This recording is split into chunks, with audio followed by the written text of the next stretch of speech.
responsible partner, respecting the principles of the UN Charter and the achievement of its goals. Thank you very much, Mr. President. I thank the representative of Morocco for your statement, and I give the floor to Egypt. Mr. President, I convey to you the greetings of the Foreign Minister of Egypt, Dr. Badr Abdelghati, who unfortunately was not able to come to this meeting due to previous commitments. I thank you for organizing this open debate that addresses is an issue that is of paramount importance, especially as we're approaching the Summit of the Future, which at its core is about the future of the United Nations and the multilateral global order. We are now at a crossroads. We have to address the shortcomings that have marred the multilateral system on which our world today is based. It is evident that the international system that was established in the wake of the Second World War is no longer able to respond to the needs and complexities of a world that is rapidly changing, no longer fit for a present and a future that is moving steadily towards multipolarity, where the countries of the South are playing an ever more important role. The security and geopolitical challenges, the prevailing polarization politically, in addition to economic challenges, climate change, and other challenges, all these factors should prompt us to work together more effectively towards an international system that is capable to respond to the needs of today. In this context, we have to pose certain questions and find answers that maybe will help us become more aware and fathom the needs of the world. The world is expecting a lot from this organization, from the international system, especially the new generations that grew up in a very different world. I would like to address briefly two important aspects. It is very important to closely examine those two aspects if we are to find solutions to make the multilateral system more just, democratic, and sustainable. One, the developments that we've seen in the Middle East over the past 10 months prove that our world today needs new arrangements for collective security that reflects the reality and that makes the UN more responsive to the current political and security challenges. In this Council, we speak a lot of the Charter of the United Nations, the importance of the Charter, the importance of adhering to the principles and purposes of the Charter, promoting the Charter. However, the developments, the recent developments, especially the unjust Israeli aggression since the 7th of October 2024, targeting Palestinian civilians in Gaza, have proven that when many speak of the Charter, the principles of international law, protecting civilians, human rights, these are arguments and claims that fail the test, especially as many have been applying double standards when it comes to addressing the behavior of Israel, the aggressive behavior of Israel towards our region. The developments in Gaza, the continued Israeli aggression amid shameful silence by the international community threatens the multilateral system, threatens the UN as a whole, as you're witnessing double standards. This August Council has failed in stopping the continued killing of the Palestinian people in Gaza. This prompts us to renew our call to reform this Council so it becomes more representative, more just, more democratic. Egypt has always called for enhancing African representation in the Council according to the Zwini Consensus and the Third Declaration. We've called for granting Arab countries the representation that is commensurate with the magnitude of Arab issues on the agenda of the Council. It is important for the Council also to hone and improve its methods of work so that they become more transparent and ensure more participation from other states. It is also important to enter into dialogue with other groupings and regional organizations, especially as the role of these groupings is becoming more important. They are now expressing the voice of the countries of the South. For instance, the BRICS countries. Second, it is no use to speak about a multilateral global system that is more just, democratic, and sustainable without speaking of reforming the global financial system, which is also unfit for the times. This issue is one of the most important challenges facing us today. We have to find effective solutions to this issue. Without those solutions, we will not be able to achieve comprehensive economic development, and it would not be possible to bridge the vast gaps between the countries of the North and countries of the South. We would also not be able to achieve the SDGs on whose importance we all agreed. The Summit of the Future in September is an opportunity to take effective measures in this regard. We will be confirming the role that the United Nations must play in order to reform the financial architecture, including reforming the financial institutions, such as the IMF, and it is important to enhance cooperation on taxes and debt restructuring. In conclusion, Mr. President, if we do not use this moment to bring about a radical change in the multilateral system, and most notably the United Nations, which lies at its core,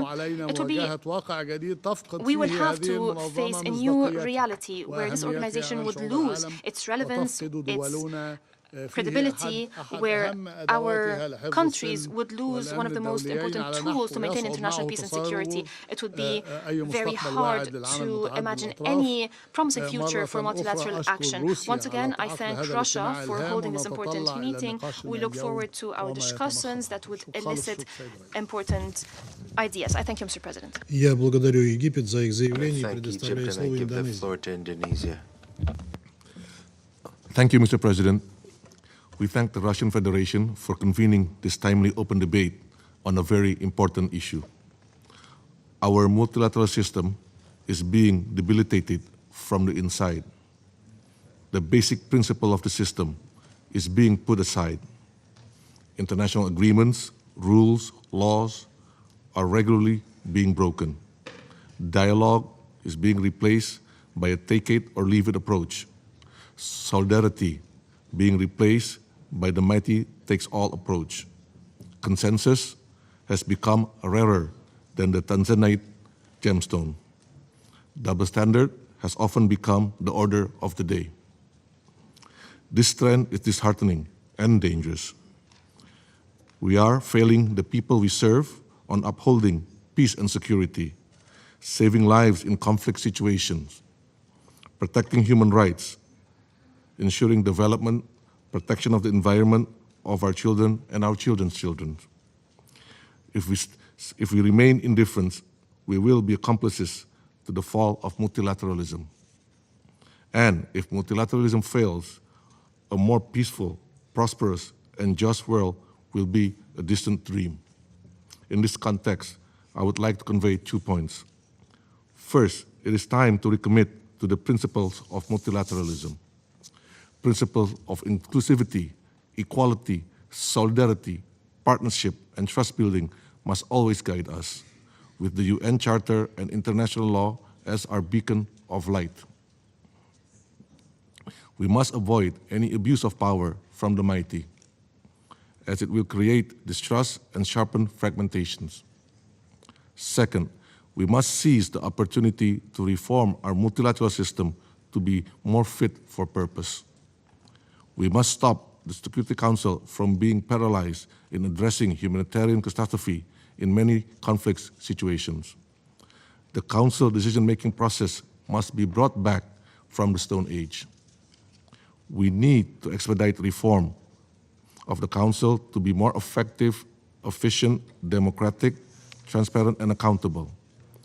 A Security Council that is well adapted to the new global realities is the very tenet of a strong multilateral system.